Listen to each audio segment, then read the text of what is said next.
నమస్తే అండి. నమస్తే. మీ పేరేం పేరండి? గుమ్మటి Rammohan Rao, retired physical director, Kolluru. మీరు రేడియంట్ మందు కొట్టినాక మీకు ఎలా ఉందండి? సరే, యాక్చువల్గా ఆఫ్టర్ రిటైర్మెంట్ నేను ఒక 25 ఎకరం కౌలుకి ఇచ్చి 10 ఎకరాలు చేస్తున్నాను. అది కూడా మీకు తెలిసిన వాళ్ళకి అర్థమవుతుంది, చాలామందికి తెలుసు. అయ్యప్ప స్వామి గుడి బార్లో ఒక 4, కేటీ కాలనీ బార్లో కరాపాద నుంచి టర్నింగ్లో 4 చేస్తున్నాను. శ్రీకృష్ణ ఫార్మసీ వాళ్ళు రేడియంట్ అనేటువంటి మందు తయారు చేసి ఏజెంటు నిరుడే అడిగాడు, కానీ నాకు ఆ టైం దొరకలా. సో వాళ్ళ యొక్క అంబిషస్, వాళ్ళ యొక్క ప్రాసెస్, కొంచెం గ్రోత్, కాండం పుష్టి, ఆకు కొంచెం గరుకుదనం పెరగటం, ఈ యొక్క లక్షణాలు అనేది చెప్పాడు అతను.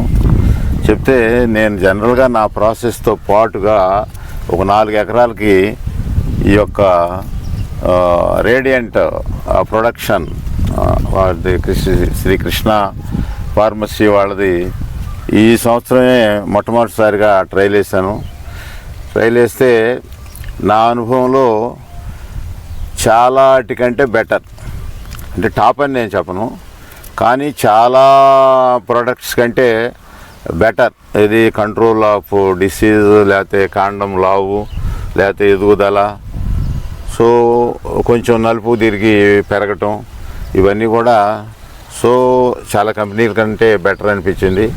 సో ఒక వీక్గా ఉండేటువంటి పొలాలు ఒక డోస్ అయినా ఇది వాడుకుంటే మీకు అర్థమవుతుంది.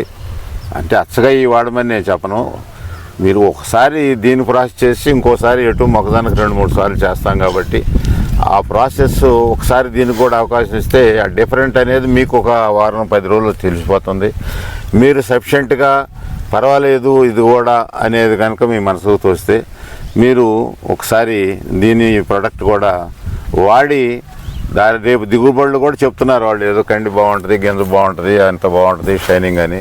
అవి కూడా చూసుకుని మరి ఒకసారి మనం రైతులందరూ కూడా నిర్ధారించుకుని మీ మనసుకి మీకు పెర్ఫార్మెన్స్ బాగానే ఉంది చాలాటికంటే అన్నప్పుడు ఈ ప్రోడక్ట్ వాడటం మంచిది. నేను కూడా ఈ ప్రోడక్ట్ ఈ సంవత్సరం 4 ఎకరాలకు వాడిన తర్వాత day by day, step by step దాసరండి వెళ్ళేది, ఆ చిన్న కండి పుట్టక తర్వాత దాని తర్వాత కండి ఎలా మెరుపంటున్నారు, లేకపోతే షైనింగ్ వస్తుంటున్నారు, వెయిట్ వస్తున్నారు. సో అవి కూడా చూసుకుని నెక్స్ట్ ఇయర్ ఇది బాగుంటే ఈ దిశగా ప్రయాణం చేస్తాను.